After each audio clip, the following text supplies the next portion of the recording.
सुदामा जी की कहानी तो किसने नहीं सुनी। भगवान कृष्ण के जो मित्र थे और बाद में भक्त भी हुए, पर कभी बचपन में उन्होंने कुछ मुट्ठी चावल जो है वो छुपा लिए थे भगवान श्री कृष्ण से। जो जो कहानी है, ऐसे ही वाल्मीकि जी की भी कहानी आपने सुनी है कि वो पहले एक डाकू थे और बाद में इतने बड़े महर्षि हो गए।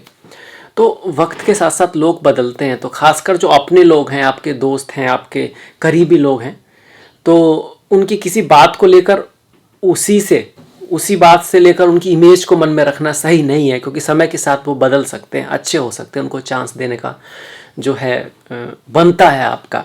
वो कहते हैं ना, मत खोल मेरी ज़िंदगी की पुरानी किताबों को, क्योंकि जो मैं था अब मैं वो रहा नहीं, और मैं जो हूँ उसे जानने की कोशिश कर। तो ये वाली बात रिश्तों में खास कर की मिथुन वालों के साथ ये है कि कई बार अगर ये अपने को दूसरा चांस देते हैं रिश्तों में, दोस्ती में, फ्रेंडशिप में, तो बहुत पॉसिबिलिटी है कि इस बार वो चीज़ें बेहतर निकलें।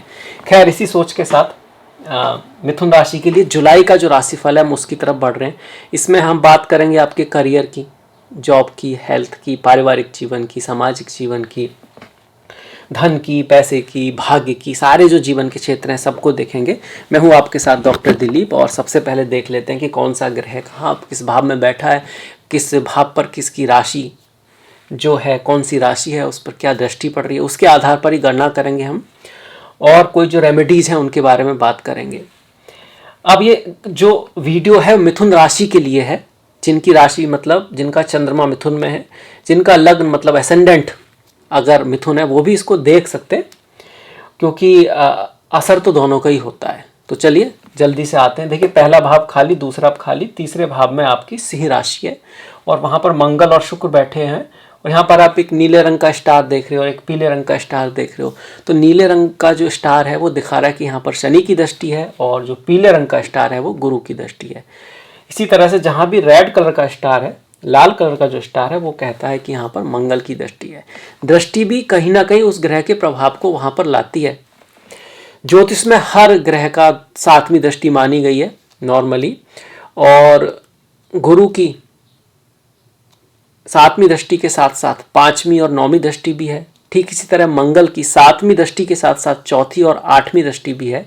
इसी तरह शनि महाराज की 7वीं दृष्टि के साथ साथ 3री और 10वीं दृष्टि भी है। इसी तरह राहु केतु की में से कुछ लोग सिर्फ राहु की दृष्टि मानते हैं। वो मानते हैं कि राहु की भी गुरु की तरह 5वीं और 9वीं दृष्टि है, 7वीं तो है ही, और कुछ लोग केतु को भी यही कहते हैं कि उसकी 5वीं और 9वीं दृष्टि है, 7वीं तो है ही। पर सभी लोग केतु की दृष्टि नहीं मानते, क्योंकि उसका असर नहीं है।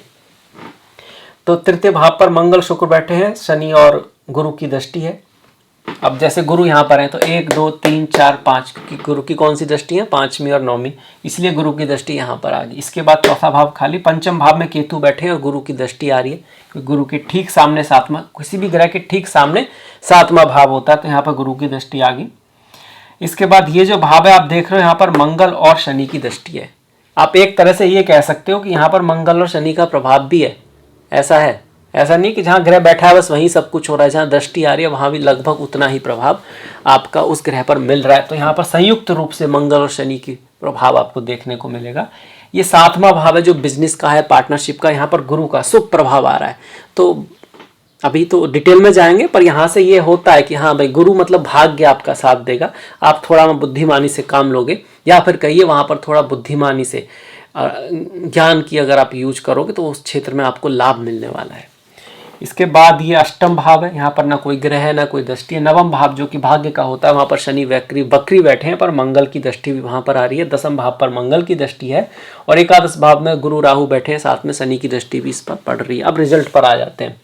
देखिए, अगर गोचर में एकादश भाव में अच्छे ग्रह हैं, इसका मतलब है कि महीना तो अच्छा है। कहीं ना कहीं मतलब सितारे तो इस खराब तो नहीं कह सकते आप। 11वें भाव में 2 ग्रह आने का मतलब है लाभ के लिए, धन के लिए, पैसे के लिए, कहीं ना कहीं करियर के लिए भी ये अच्छा ही है। कहीं ना कहीं से धन लाभ होगा तो या तो करियर के थ्रू होगा, या फिर धन लाभ होगा तो आपको करियर में हेल्प होगी। पर कौन सा ग्रह आ रहे हैं, गुरु चांडाल योग वाले, गुरु और राहु। डरने की बात नहीं है। ये कह रहा है कि गुरु भी आपको लाभ दिलाना चाहते हैं, राहु भी आपको लाभ दिलाना चाहते हैं। बस ध्यान आपको क्या रखना है, अपनी एम्बिशन के लिए जाना है, आप जो करना चाहते हैं लाइफ में उसके लिए निकलना है, यहाँ पर बुद्धिमानी से निकलना है, दूरदृष्टि से निकलना है, न कि राहु के तरीके से। मतलब राहु कई बार सडन चीज़ें प्राप्त करना चाहता है, जैसे आपको स्विमिंग करने का बहुत मन कर रहा है तो राहु करेगा यार मतलब मेरे के पास तो बहुत टैलेंट है, मैं तो ये हूँ, मैं तो वो हूँ, मैं तो सीधा ना छलांग लगा सकता हूँ गहरे पानी में। पर गुरु कहता है आप थोड़ा पहले हल्के पानी में पहले तो पैर ही लेके जाओ, फिर वहाँ खड़ा होना सीखो, फिर धीरे धीरे पानी के सहारे आप पैरों के थ्रू वहाँ पर आप एक जगह पे रुक पाओ, फिर धीरे धीरे प्रैक्टिस करो और आगे बढ़ो। तो अपने एम्बिशन की तरफ जाना तो जरूर है। राहु यहाँ पर आपको एम्बिशन देगा, चाहत देगा कहीं बढ़ने की, कुछ करने की। ये चाहत किसी व्यक्ति के प्रति, किसी नॉलेज के प्रति, किसी करियर के प्रति हो सकती है। और गुरु कह रहे हैं कि हाँ उसमें संभावना है, बस थोड़ा बुद्धिमानी से आपको काम लेना है। और ये इस बात को भी दिखाता है कि धन पैसा इस महीने आ सकता है, क्योंकि लाभ का भाव है। करियर के मामले में भी गुरु किस भाव के स्वामी? दसम के हैं। दसम का स्वामी एकादश में आ रहा, तो अवार्ड्स मिल सकता है, आपने जो मेहनत की है उसका आपको रिजल्ट मिल सकता है इस महीने, इस चीज को ये दिखा रहा है। तो ये बहुत बढ़िया हो गया यहाँ से। अब करियर के बाद, अब करियर की बात की है तो बिजनेस की बात साथ में आएगी। अब बिजनेस का जो भाव है वो भी गुरु है आपके लिए। करियर और बिजनेस दोनों के स्वामी गुरु हैं। मतलब अगर आप इंटेलिजेंट हो, आप बुद्धिमान हो, आपकी बुद्धि बहुत तेज चलती है, आपके विचार बहुत अच्छी तरह से घूमते रहते हैं, आप प्लानिंग बहुत अच्छी बनाते हो, बस आप थोड़ी दूरदृष्टि से अगर काम लो तो आप बहुत अच्छा कर सकते हो मिथुन वाले। अब देखिए, अब इस भाव का स्वामी भी एकादश में, मतलब बिजनेस के लिए भी अच्छा है। अब अंतर क्या आ रहा है? दसम भाव पर मंगल की दृष्टि और सप्तम भाव पर गुरु की दृष्टि। तो मंगल की दृष्टि क्या करेगी? इम्पेशेंस अगर आप होगे जॉब वॉब में तो दिक्कत हो सकती है, अगर आप डिसिप्लिन का पालन करोगे तो अच्छा रहेगा। बिजनेस में और भी बेहतर है, वहां पर खुद गुरु की दृष्टि आ गई। आप ऑलरेडी थोड़ा ना ज्ञान आपका साथ देगा, भाग्य भी आपका साथ देगा। कमी यहाँ किस चीज़ की है कि शनि की दृष्टि नहीं है। एफर्ट हार्डवर्क तो आपको करना पड़ेगा, पर अगर आप एफर्ट करोगे, हार्डवर्क करोगे तो फिर भाग्य आपका साथ बिजनेस में देने वाला है। दसम भाव कार्य के क्षेत्र पर आप थोड़ा सा डिसिप्लिन, लॉयल्टी अपने उसके तरफ और अपनी सोहबत का असर देखोगे। सोहबत जहाँ मंगल आता है ना, सोहबत कभी कभी नेगेटिव हो सकती है। पॉजिटिव सोहबत, चाहे वो बुक्स आप पढ़ते हो वो भी आपकी सोहबत हो सकती है, आपकी फ्रेंड्स, गर्लफ्रेंड, दोस्त, आपके कलीग कैसे हैं उस चीज़ का आप थोड़ा ध्यान रखोगे। तो दसम भाव मतलब आपके करियर के लिए महीना बहुत बढ़िया होने वाला है, गारंटी की बात है। पर ये चीज़ें बदलनी भी होंगी, इनका ध्यान भी रखना पड़ेगा, तभी रिजल्ट आएगा। इसके बाद गुरु की जो दृष्टि आ रही है तृतीय भाव पर आ रही है। तृतीय भाव आपके पराक्रम का है, मेहनत का है। अब पराक्रम के, मेहनत के भाव पर शनि और मंगल दोनों, शनि और गुरु की दृष्टियां हैं। मंगल वहां बैठे हैं, शुक्र का भी आशीर्वाद वहां है। इसका मतलब यह कि अगर आप कुछ अचीव करने के लिए पूरे दिल से प्रयत्न करोगे तो सभी कुछ आपके साथ है। क्रिएटिविटी आप में रहेगी, एनर्जी आपके अंदर रहने वाली है, आप दूरदृष्टि से काम कर पाओगे और मेहनत भी आप कर पाओगे। ये चीज़ें हैं। अब यहाँ पर इसका एक नेगेटिव एक्सेप्ट भी है। एक ही भाव पर मंगल और शनि की दृष्टि आ गई तो क्या कर सकता है, क्या करें क्या ना करें, ये कैसी मुश्किल है, ये रह सकता है। आपको पता है सब करना है, आपको लग रहा है ठीक है, पर फिर भी आप थोड़ा टालोगे चीज़ों को, देर करोगे, ये सब है। फिर ऊपर से शनि वक्री भी हैं, तो ऐसे में किसी काम को करने से पहले ये भी देख लेना है कि जो हम करते आ रहे हैं नया कुछ करने से पहले उसमें तो कोई कमी नहीं है, रास्ता तो ठीक है। जब शनि वक्री होते हैं, शनि वक्री का वीडियो भी है वो ज़रूर देखिएगा।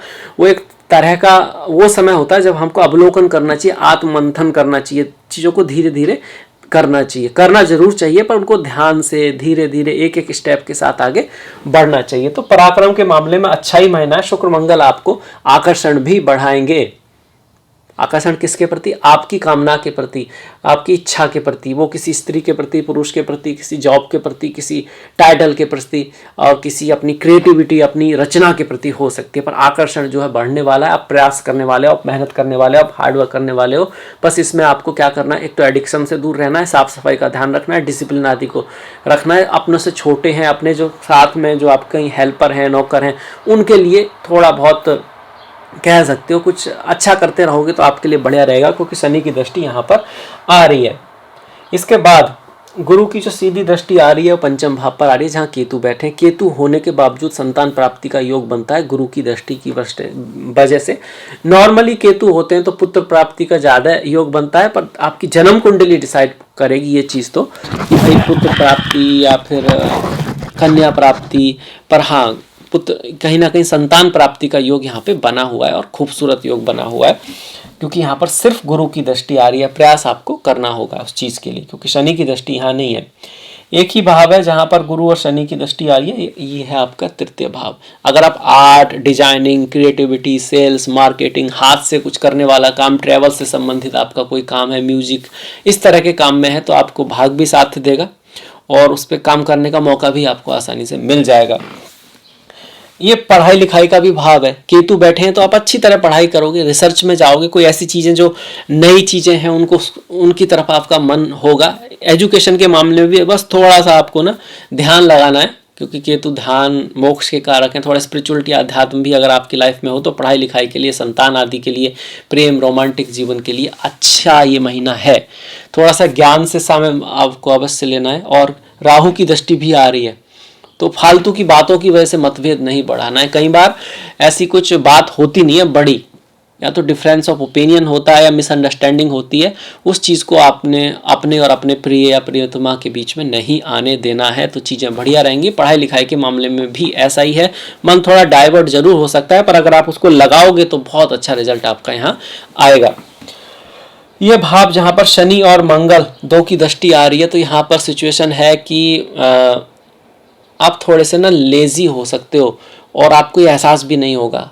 आप कुछ इस तरह की स्थिति में होगे जब जब जैसे जैसे बोलते हैं ना कि रेस और ब्रेक एक समय दबाया हो आपने, तो गाड़ी आगे भी नहीं बढ़ रही है पर आप कोशिश तो कर रहे हो क्योंकि आप ही उसे रोक भी रहे हो। कुछ इस तरह की स्थिति यहाँ पर रह सकती है मंगल और शनि के प्रभाव से। तो आपको क्या करना है, धीरे धीरे से जो चीज़ें आपकी ब्रेक है उसको हटाना है और रेस को धीरे धीरे बढ़ाना है। ऐसा भी नहीं कि एकदम से, नहीं तो एक्सीडेंट हो सकता है। ये बैलेंस यहाँ पे रखना होगा क्योंकि ये भाव सर्विस का, जो जॉब कर रहे हैं, बिजनेस कर रहे हैं, उसका ये मैं बता रहा हूँ।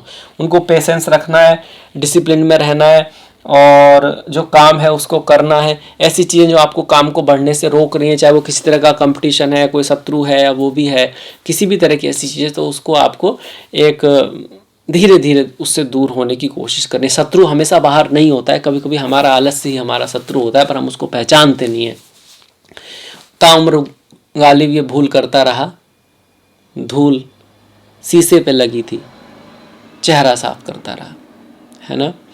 तो अगर शीशे पे लगी है तो शीशा साफ करना है और चेहरे पे लगी है तो चेहरा साफ करना है। नॉर्मली हमारे अंदर भी बहुत सारी चीज़ें होती हैं और उस पर हमारा पहला कंट्रोल है, बाहर तो कंट्रोल है नहीं। तो उस पर अगर हम ध्यान दें, फोकस करें तो सफलता की उम्मीद है कहीं ज़्यादा है, कहीं गुना ज़्यादा है, क्योंकि बाहर बदलना मुश्किल है। इसके बाद सप्तम भाव जो शादी विवाह का है, तो शादी के लिए अच्छा है महीना, रिश्ते वगैरह आ सकते हैं और प्यार के लिए भी अच्छा है। शादी से लाभ भी हो सकता है, अच्छी शादी हो सकती है। पार्टनरशिप में, बिजनेस में जैसे हमने की उसके लिए भी अच्छा है। यात्रा वगैरह के लिए भी ये बढ़िया है क्योंकि ये छोटी मोटी जो ट्रैवल होती है, बल्कि लंबी ट्रैवल को भी सप्तम भाव दिखाता है, तो ट्रैवल वगैरह आपके लिए अच्छी रहेंगी। भाग्य की बात करें तो देखिए भाग्य में मेहनत, एफर्ट, हार्डवर्क आपका है। पिता के साथ भी रिश्तों में थोड़ी सी कड़वाहट आ सकती है, पिता की लाइफ में थोड़े से उतार चढ़ाव रह सकते हैं क्योंकि पिता के भाव में शनि और मंगल बैठे हैं और दसम भाव में भी मंगल की दृष्टि है। आपकी सोहबत जो होती है ना, उसको आपको थोड़ा पॉजिटिव रखने की आवश्यकता है। गुस्से को कंपटीशन तो रहेगा कार्य के क्षेत्र पर वहाँ पर कोई हर्ट फीलिंग या गुस्सा ये सब नहीं आना चाहिए। और सोहबत का ध्यान रखना है, सोहबत का ध्यान रखना है क्योंकि मंगल जहाँ जाते हैं वहाँ पर कभी कभी नेगेटिव सोहबत आपको मिल सके। आपका जो कलीग है, आपके साथ काम करने वाले हैं, उनकी बातों में ये बात हो सकती है जो शायद आपके लिए बहुत बढ़िया ना हो, तो उस चीज़ को आपको समझना है। पॉजिटिव भी हो सकता है जन्म कुंडली के आधार पर, जो गोचर कह रहे हैं हम उसकी बात कर रहे हैं। तो लाभ का हो गया। धन की बात करें तो धन के मामले में महीना अच्छा है, बढ़िया है, धन का लाभ आपको रहेगा क्योंकि एकादश भाव में राहु और गुरु बैठे हैं जो धन के लाभ के लिए शुभ हैं। स्वास्थ्य की बात अगर की जाए तो स्वास्थ्य को हम देखते हैं बुध ग्रह से। बुध ही आपके स्वास्थ्य के स्वामी हैं, कुंडली के स्वामी हैं, और बुध जो है वो आपके कर्क राशि में बैठे हुए हैं, यहाँ पर बुध बैठे हुए हैं। तो ये दो चीज़ें कह रहे हैं, एक तो आपकी वाणी से धन का लाभ हो सकता है, परिवार के साथ रिश्तों में बेहतरी होगी अगर आप अपनी बातें उनसे कह पाओगे। ऐसा ना हो कि मन की बातें मन में ही रह जाएं। कई बार हम कुछ कहना चाहते हैं, किसी से माफ़ी मांगना चाहते हैं, किसी से बात करना चाहते हैं, किसी को समझाना चाहते हैं, पर कहते नहीं है, समझाते नहीं है। तो कम्युनिकेशन का फ़ायदा करोगे, उससे बातें करोगे तो चीज़ें बेहतर होंगी। स्वास्थ्य के मामले में भी महीना ठीक है, ग्रेट नहीं कह सकते दूसरे भाव को, पर धन के मामले में आप प्रयास करोगे तो आपको लाभ होगा। आप अपनी पर्सनैलिटी का यूज करोगे धन से संबंधित मामले में, परिवार से संबंधित मामले में। अगर आपका काम किसी तरह से वाणी वगैरह से रिलेटेड है तब भी बुध आपकी हेल्प करने वाले में। ऐसे में बुध की दशा महादशा कुंडली में हुई तो और भी अच्छी बात होगी। तो लगभग सारे जो जीवन के क्षेत्र हमने कवर कर लिए। अब बढ़ जाते हैं त्योहारों की तरफ। और त्योहारों में देखिए इस महीने गुरु पूर्णिमा है। गुरु गोविंद दो खड़े काके लागू पाए, बलहारी गुरु आपने गोविंद दियो बताए। कबीरदास जी तो यहाँ तक कहते हैं कि जितना भी समुद्र में जितना जल है, अगर उसको स्याही बनाया जाए और किसी कलम से लिखा जाए तब भी गुरु की महिमा नहीं लिखी जा सकती। मतलब एक अच्छे गुरु का होना बहुत बड़ी बात है किसी भी क्षेत्र में।